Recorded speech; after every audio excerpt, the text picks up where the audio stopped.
welcome to the episode 2 of Learning Texture Art with me. So দেখতে পাচ্ছ আমি এখানে লিটারালি একটা ক্যানভাসের র্যাপার নিয়ে স্ট্রাগল করছি, বাট বুঝছিলাম না আসলে কোথায় হচ্ছে টেপগুলো দেওয়া আছে, মানে খুঁজে পাচ্ছিলাম না। যতই খুলছি দেখছি আরও আছে, but somehow I manage to open it. ইয়ে, স্মল ভিক্টরি।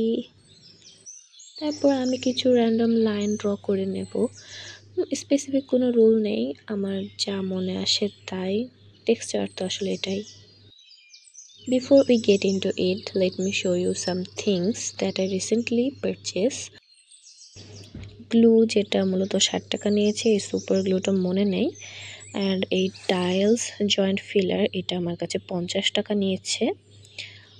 আর হচ্ছে এই প্যালেট নাইফ সেট, যেটা 300 টাকা নিয়েছে। অ্যান্ড আই থিঙ্ক আমি এখানে একটু ঠকে গেছি। বাট দেন আমি একটা বাটি নিয়ে আসছি, যেটা আমার আম্মার রান্নাঘর থেকে চুপ করে নিয়ে আসছি, বলো না কিন্তু। সিমেন্ট, আমি মূলত হোয়াইট সিমেন্ট কিনতে গেছিলাম, বাট দোকানটাতে অ্যাভেলেবল ছিল না। পরে ওনারা বললো আপা এটা নিয়ে যান, এটাও সেম কাজ করে, তাই ভাবলাম এটাই নিয়ে নিই। তো আমি এখন পেস্ট বানাবো। তো বাটিতে প্রথমে হচ্ছে যে পাউডারটা আছে আমাদের, সে পাউডারটা দিয়ে নেব। এটা অনেক বেশি পাউডারি, মানে জাস্ট ঢালার সময় উড়ে যাচ্ছিল চারপাশে। তারপরে আমি এখানে গ্লু অ্যাড করব, বাট জানি না কি হচ্ছিল, গ্লু বের হচ্ছিল না। আমি অনেক স্ট্রাগল করেছি এটা বের করার জন্য, বাট এটা হচ্ছিলই না।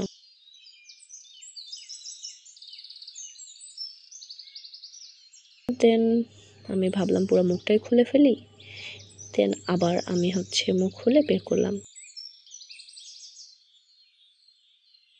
তারপরে আমি পানি অ্যাড করব পরিমাণ মতো, মানে এখানে কোনো, মানে আমি নিজেও তো প্রথমবার করছি, আমি পরিমাণ কি বলবো তোমাদের। আমি আমার পরিমাণ মতো একটু একটু করে পানি নিয়ে পেস্টটা তৈরি করেছি। আমার যদি মনে হয়েছে পানি বেশি হয়েছে, তাহলে আমি আরেকটু পাউডার অ্যাড করে দেবো। তো একটা মোটামুটি থিক পেস্ট, যেটা নিয়ে আমরা মূলত কাজ করতে পারবো, এরকম একটা থিক পেস্ট তৈরি করে নেব। দেন আমার একটা ভুল এখানে হয়েছে, আমার একটা প্লেন কোনো কিছু নেওয়া উচিত ছিল। এই গোল বাটিতে মূলত আমার হচ্ছে নাইফে পেস্টটা ঠিকমতো উঠছিল না, তাই আমি 2টা নাইফের মাধ্যমে নিয়েছি।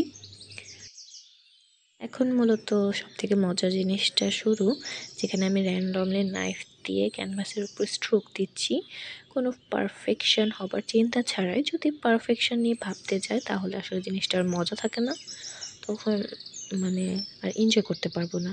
তো আমার যেটা মন চাচ্ছিল সেটাই করছিলাম। আমি জানি এটা মানে একদম পারফেক্ট বা একটা দেখতে সুন্দর নাও হতে পারে। এটা আমি প্রথমবার করছিলাম, কিন্তু আমি পুরো প্রসেসটা অনেক এনজয় করেছি, অনেক স্যাটিসফাইং এবং রিল্যাক্সিং ছিল। এখন এটাকে ড্রাই হতে দিব। যতটা প্রপারলি ড্রাই হবে, ততটা স্ট্রং এর টেক্সচারটা আসবে। এবং একদিন পরে কিছুটা এরকম দেখায় টেক্সচার পেস্ট, যেখানে পেস্টটা পুরো শুকিয়ে একদম শক্ত হয়ে গেছে। Now it's time for some colours. কিন্তু আমি প্রথমে জেসো অ্যাপ্লাই করেছিলাম।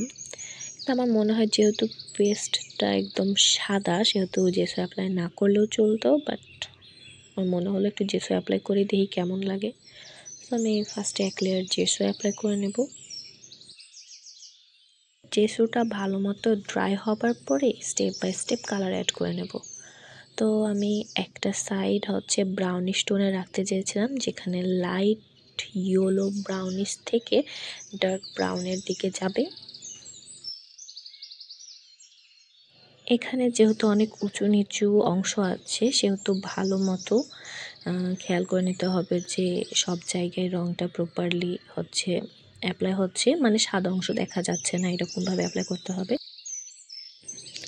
এখানে অ্যাক্রিলিক পেন্টের সাথে আমি পানি অ্যাড করেছি, যাতে ভালো মতো স্প্রেড হতে পারে সব জায়গায়, এবং যেগুলো খাদ আছে সেগুলোতে হচ্ছে যেন ভালো মতো পৌঁছে যায় রঙটা। তারপরে আমি হচ্ছে টিল কালার দিয়ে একটা পোর্শন হচ্ছে কালার করে নেব। তারপরে হালকা একটু গ্রিনিশ স্যান্ডি কালার দিয়ে মাঝটা করে নেব। অ্যান্ড দেন দেখতে পাচ্ছ একটা গোল্ডেন ইয়েলো কালার নিয়ে মাঝের যে অংশটুকু আছে সেইটুকু পূরণ করে দেব। ও হ্যাঁ, বর্ডারে কিন্তু কালার করা ভুলে গেলে চলবে না, কারণ হচ্ছে বর্ডারে যদি কালার না করা হয় তাহলে অনেক ইনকমপ্লিট লাগে। সো আমাদের হচ্ছে কালার করা শেষ এবং এটা ড্রাই হতে দেব। তারপরে আমরা ভার্নিশ দিয়ে এই পেন্টিংয়ের ইতি টেনে দেবো আজকে। সো ভার্নিশটা ভালো মতো অ্যাপ্লাই করে নিচ্ছি, এটা একটা চকচকে ফিল দেয় এবং সাথে ক্যানভাসটাকে ভালো মতো প্রোটেক্ট করবে, কালারগুলো নষ্ট হতে দিবে না। জানি না কেমন হচ্ছে, বাট আই থিঙ্ক ওয়ালে এটা হ্যাং করলে মানে বেশ একটা ভালো কালার ভাইব্রেন্ট লুক দিবে এবং এটাই আমাদের final look. So that's it for today. আশা করি তোমরা অনেক এনজয় করেছো। C you soon. আল্লাহ হাফেজ।